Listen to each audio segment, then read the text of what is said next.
if I told you I had a secret formula, a way to get you unlimited power, the ability to manifest, your dream job, the perfect partner, a bank account that looks like a phone number, you'd probably listen. Oh, absolutely. Who wouldn't? Even if you're a skeptic, even if you kind of roll your eyes at all the manifestation talk, there's a little part of your brain, that lizard brain, that goes, well, hang on, what if?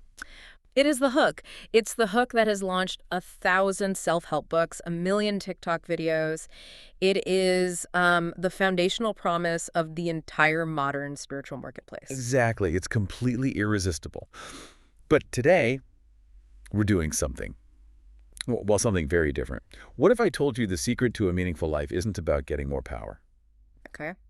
What if I told you it's actually about realizing just how limited you really are? That the aha moment you're waiting for isn't some green light from the universe, but a giant flashing sign that says, nope, you can't actually do that. That is a much, much harder sell. It's a terrible sales pitch. It's like, come to my seminar, I'll teach you how powerless you are. Tickets start at $500. And yet, that is exactly where we are going today. I'm intrigued. We are unpacking a piece of writing, an essay, titled The Revelation of Limitation, Candid versus Performance Spirituality. And I have to be honest with you, right off the bat, this text made me angry when I first started reading it. Angry? That's a really interesting reaction. Why angry? Because it just feels like a buzzkill. We live in a world that is constantly, from every angle, telling us we have agency, we have power, we can shape our reality. And then this text comes along and basically says, actually, no, that's just your ego talking. It feels restrictive. It feels kind of depressing, honestly. I think that reaction is precisely the point. The text argues that our addiction to the ideas of agency and power is actually the source of a lot of our suffering. An addiction. Yeah. It takes a sledgehammer to what we usually think of as spirituality in the modern world. It argues that there's a massive disconnect, not just a difference, but a structural break between what's being sold to us on Instagram and TikTok as spiritual growth and what ancient wisdom traditions were actually trying to talk about. So it sets up this tension right from the very first paragraph. Modern spirituality promises power. Right. Ancient wisdom. Right. It describes limits. And that one distinction, that single pivot, changes everything. It really does. It changes how we view our own minds, how we view the idea of control, and maybe even how we view reality itself. So, okay, here's our mission for this deep dive. We're going to try and peel back the layers of what a source calls spiritual influencer culture. We want to understand the difference between performance spirituality, which the text claims is basically just an ego project, and candid spirituality, which is, well, reality-driven. It's a huge undertaking. It is. And I want to push back on this a little as we go, because I'm not fully convinced that performance is always a bad thing. I mean, is it really so wrong to want to better yourself, to want to improve your life? And that is the absolute core question, isn't it? Is bettering yourself the same thing as understanding reality? Or could they, in some cases, actually be opposed to each other? Okay, let's get into it. Part 1, the structural divide. The text starts with a really, really bold claim. It says that the difference between the ancient traditions, Stoicism, Buddhism, Taoism, early mysticism, and modern manifestation culture, isn't just about style. Right. It's not just semantics. It's not just that they use thee and thou and we use emojis and like really aesthetic fonts on our Instagram posts. It claims the difference is structural. What does that even mean in this context? It means it's a difference in the fundamental architecture. The blueprint is different. Think of it like the difference between building a fortress and drawing a map. They're both constructions, but they have entirely different purposes. A fortress and a map. Okay. The source argues that modern spirituality is built like a fortress. It has a dualistic aspirational structure. It is designed from the ground up to empower and protect the individual ego. Give me a concrete example of that. Like, what does an aspirational structure look like in practice, day to day? It looks like the question we ask when we walk into the self-help section of the bookstore. The core question of modern spirituality is almost always some variation of, how do I get what I want? Or how do I fix what's broken in me? Exactly. How do I fix myself so I can be successful, happy, loved?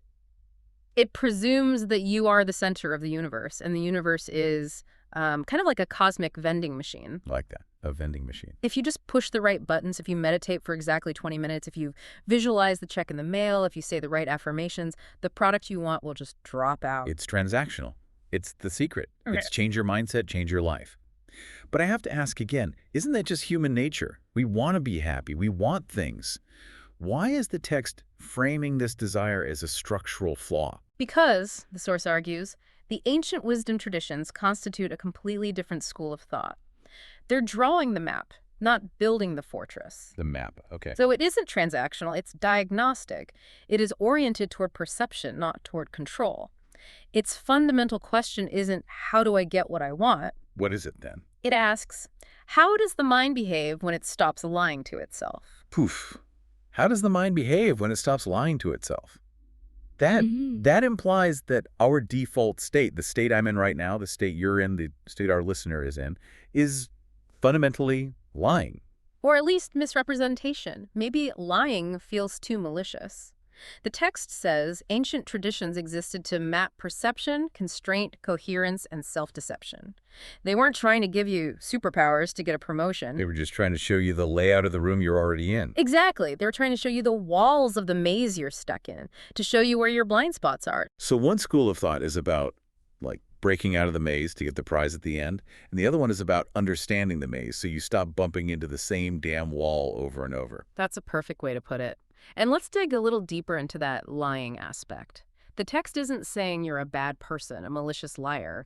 It's saying the brain is a survival machine, not a truth machine. That's a critical distinction. A survival machine, not a truth machine. Its job is to filter reality, to keep you safe, functional, and able to reproduce. It creates shortcuts, narratives, biases. Modern spirituality often tries to hack those filters to make you feel better, to make you feel more powerful. Like a performance-enhancing drug for the ego. Precisely. Ancient spirituality tries to remove the filters so you can see what's actually there, even if what's there is uncomfortable or, not what you wanted to see. Okay, that brings us to this concept in the text of the coping framework. This was the part that felt like a direct, blistering attack on the entire self-help industry. It critiques modern spiritual writing by saying a lot of it originates from unresolved psychological states. This is a really crucial point. It suggests that a lot of what we read and consume as universal truth, with a capital T, is actually just a specific author's very personalized coping framework. Right, and I want to challenge this because I keep coming back to the idea that, well, isn't all philosophy a coping mechanism? Marcus Aurelius wrote Meditations to cope with the immense stress of being the emperor of Rome and, fighting wars on the Danube. He was stressed out, so he wrote, hey, it's all going to be okay, we're all going to die anyway. Why is that noble, but it's bad when a modern influencer does it? That is a very, very fair pushback. And the difference, according to the source, lies in the projection and the commercialization of that coping mechanism. Marcus Aurelius was, as you said, writing to himself. It was a private journal. He wasn't selling a course titled Meditations Masterclass. The modern dynamic is fundamentally different. Imagine an author who has severe, crippling anxiety about social situations. They develop a very specific ritual. Maybe they organize their desk in a very particular way before a Zoom call, or they repeat a specific mantra, and that ritual helps them feel stable. It calms their specific nervous system, which is wired in a specific way because of their specific life history. Okay, so it works for them. That's a good thing. It is a wonderful thing. What for that? The problem arises when they then write a book selling that personal ritual as the universal law of inner peace.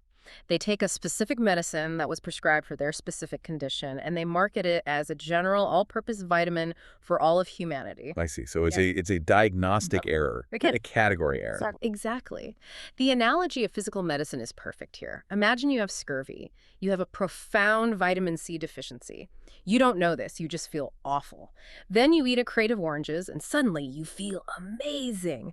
You are, for all intents and purposes, cured. So you go out and tell everyone, the secret to eternal life and happiness is eating 50 oranges a day. If you have a broken leg, oranges. If you're depressed, oranges will fix it. And for the person who actually has a broken leg or diabetes, that advice isn't just useless. It's actually dangerous. It's harmful. It's malpractice.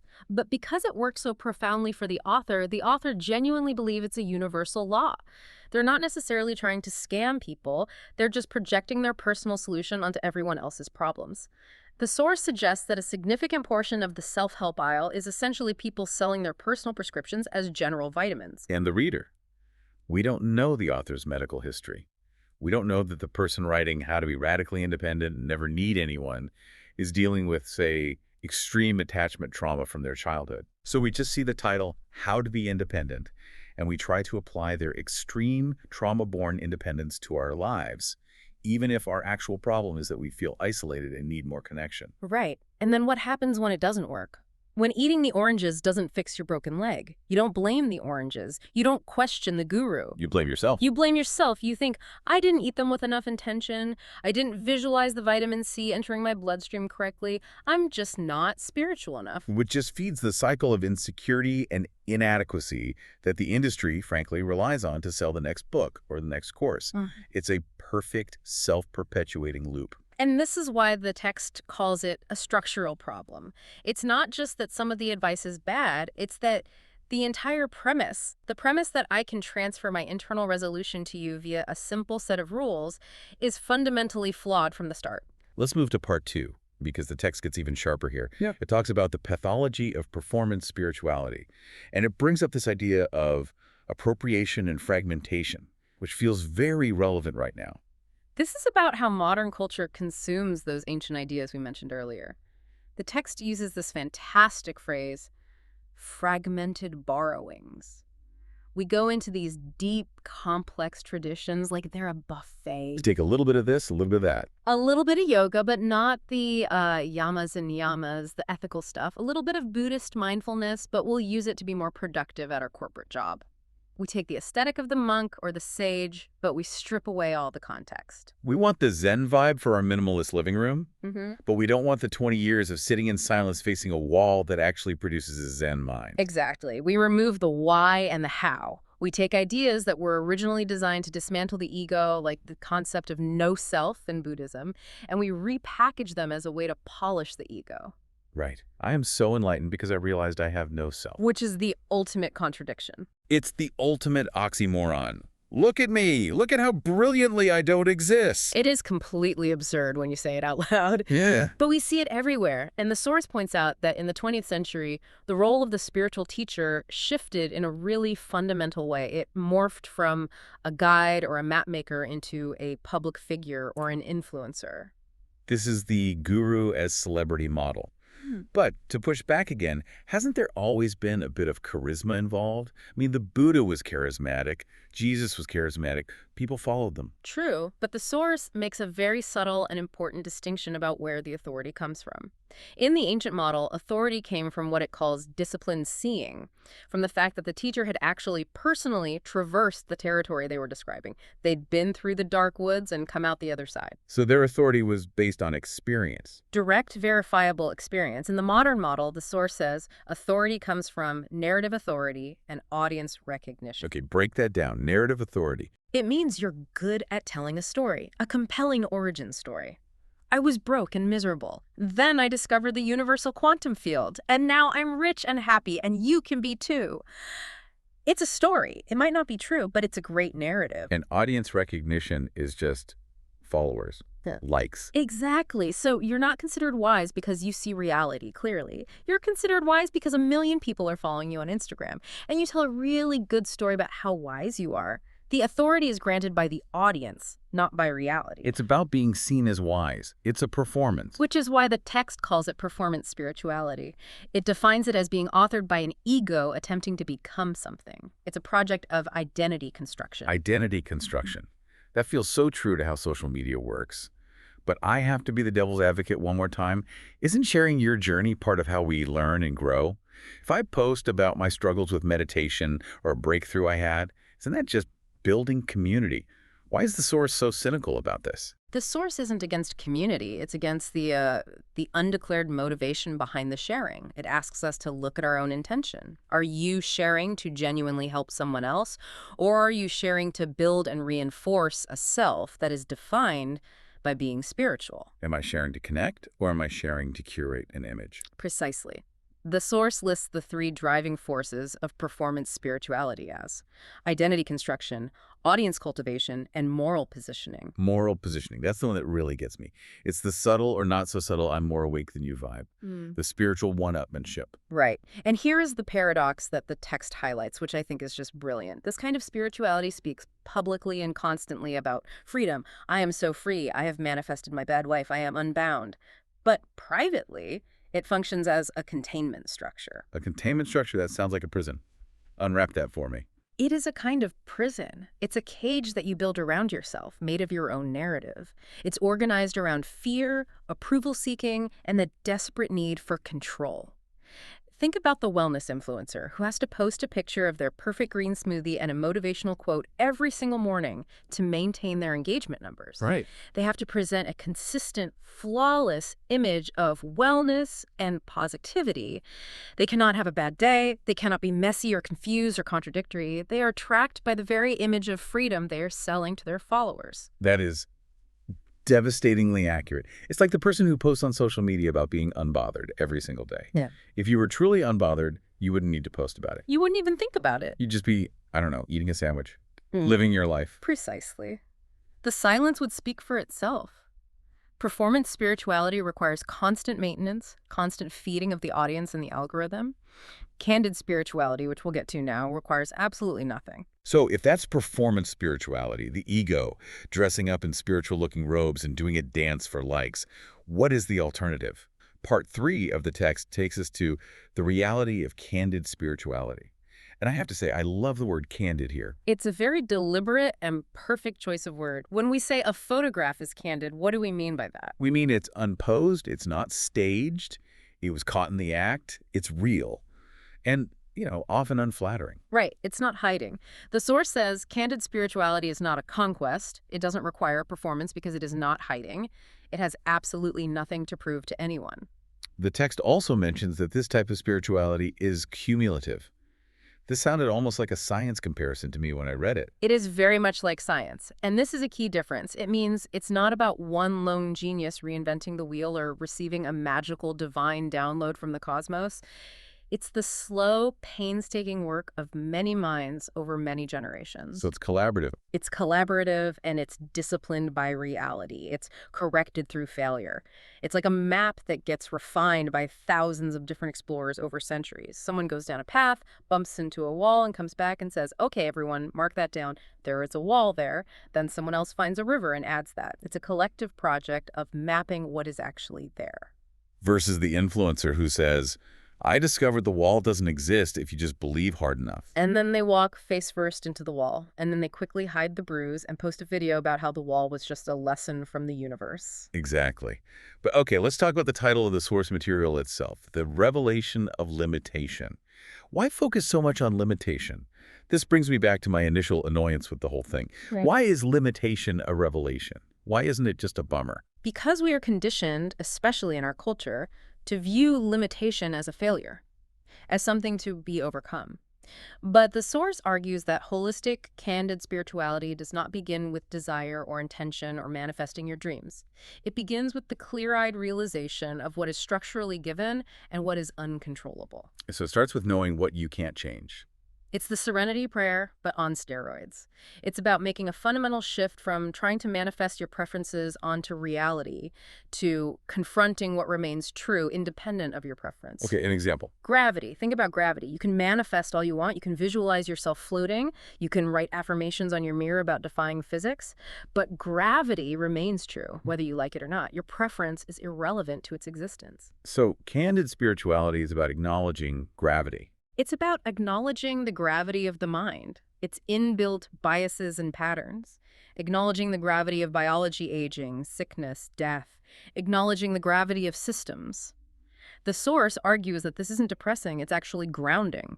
It stops the exhausting, unwinnable war against reality. If you stop trying to levitate, you can finally learn how to walk properly. Or how to build a plane. You work with the limitation, you don't deny it, and that's where true creativity and freedom come from. There's a phrase in the text I stuck a Post-it note on. It says, the goal of this path is a return to innocence. But then it immediately clarified, this is not naivete. What is the difference between innocence and naivete in this context? That's such a great question. Naivete is not knowing how the world works. It's the state of a child who genuinely believes in Santa Claus. It's a lack of information. Innocence, in this context, is what the source calls restored, unperformed perception. It's a state you arrive at after you've seen how the world works, after you've seen all the lies and performances. Think about a very young child before they learn how to manipulate their parents, before they learn what it means to be cool, before they learn to project an image to get what they want. It's a C. They just see. They look at a dog and they see a dog. They don't see potential content for my Instagram story. They don't see a living metaphor for loyalty that I can use in my next blog post. Yeah. They just see the thing itself in all its dogness. And as adults, we layer so much interpretation and utility on top of everything. How does this make me look? What can I get from this? Is this good or bad for my brand? Candid spirituality is the long, slow process of stripping all of that away. So it's not about accumulation. It's not about gathering more knowledge or more spiritual powers. It's about subtraction.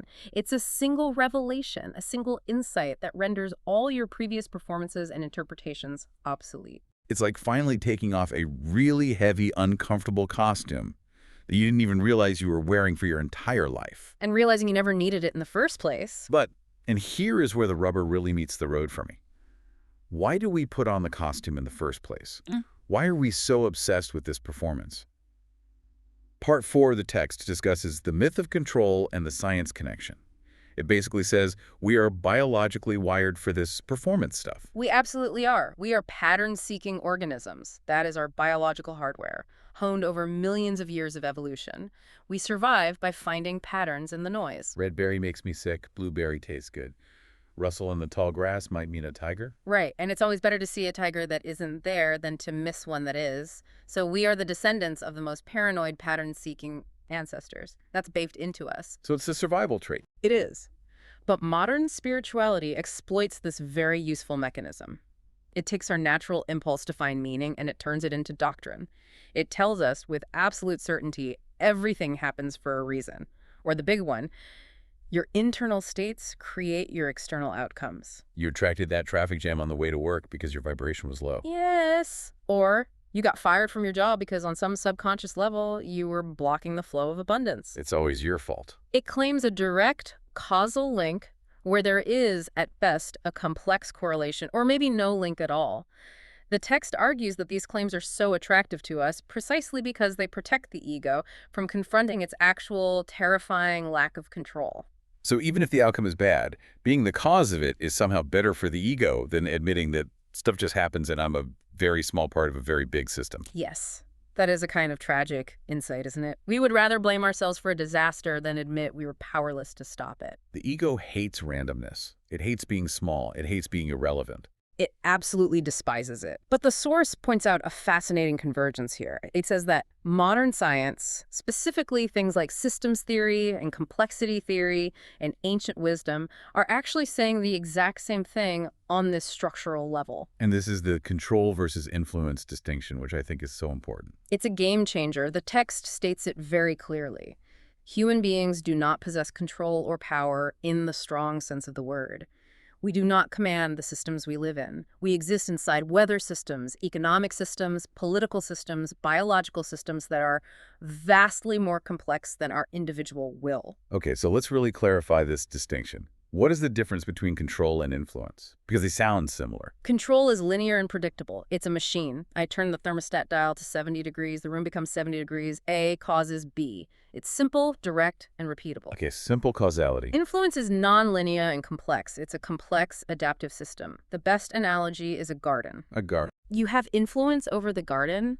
You can water the plants. You can add fertilizer to the soil. You can pull the weeds. But you cannot control the growth.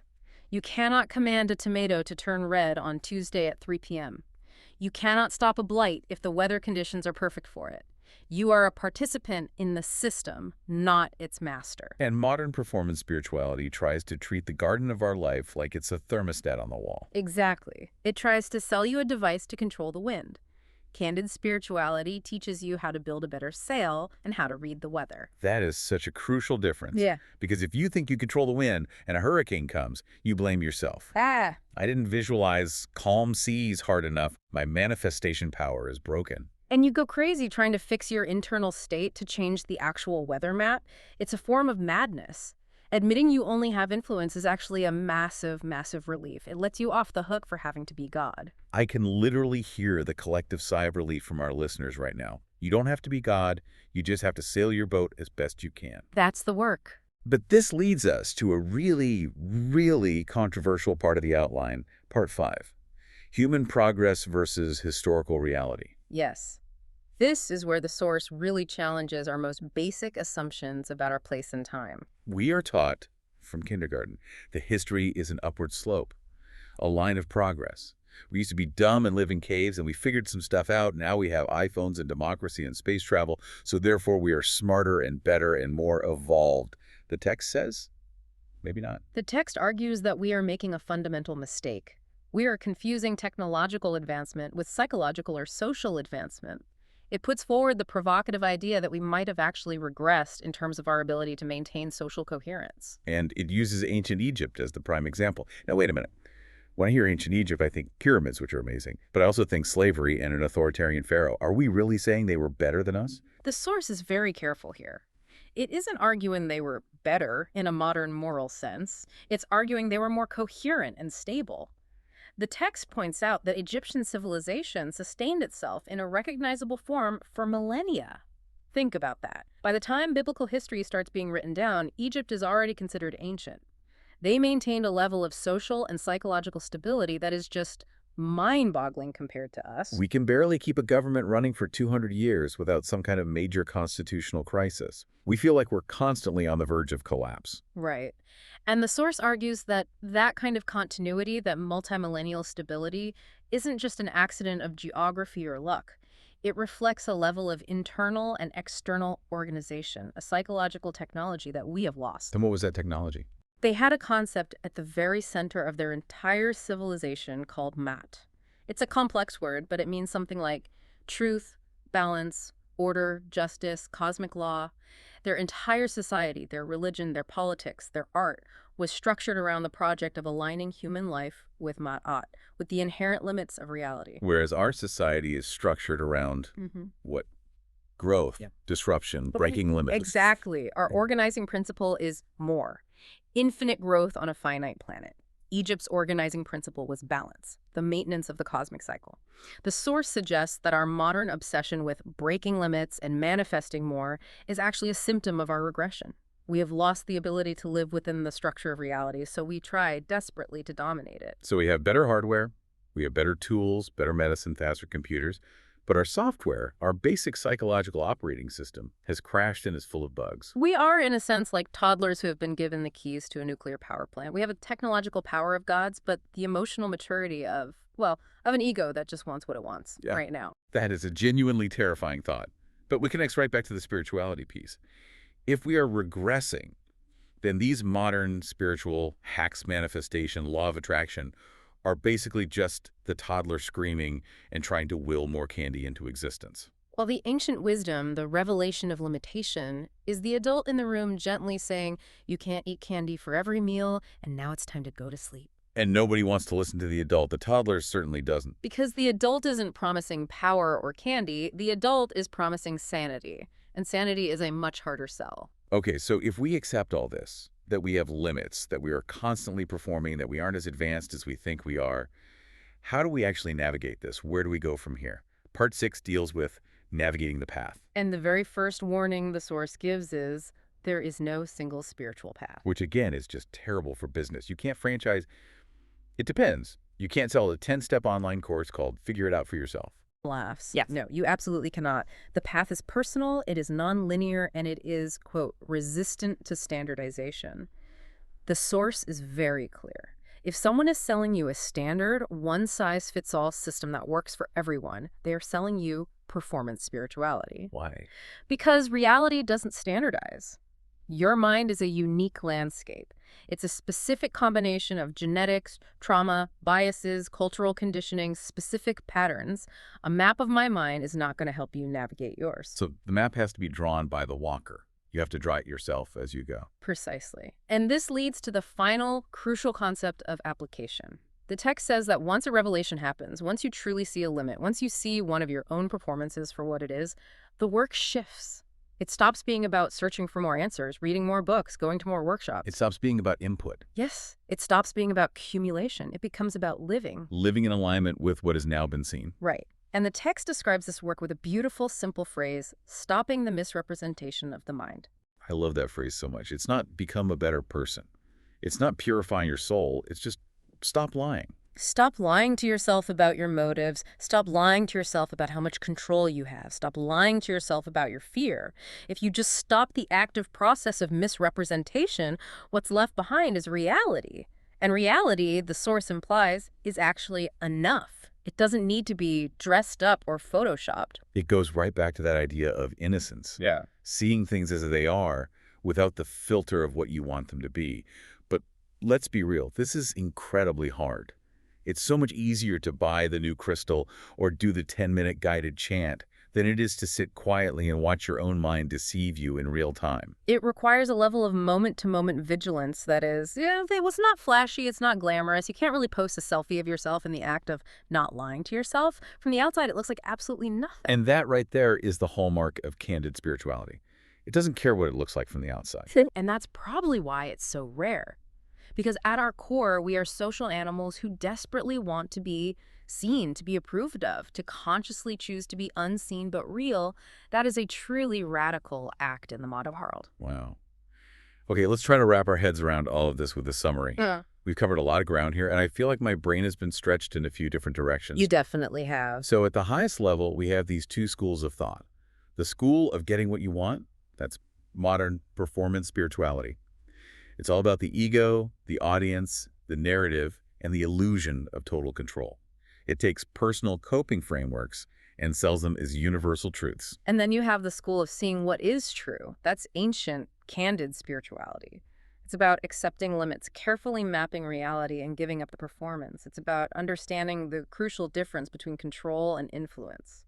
We talked about how we project our own psychological issues onto the world, selling our personal medicine as if it were daily food for everyone. We talk about the controversial regression argument, the idea that we might be technologically rich, but psychologically and socially bankrupt compared to our ancient ancestors who understood how to live within limits. And finally, we ended on the shift from searching to application.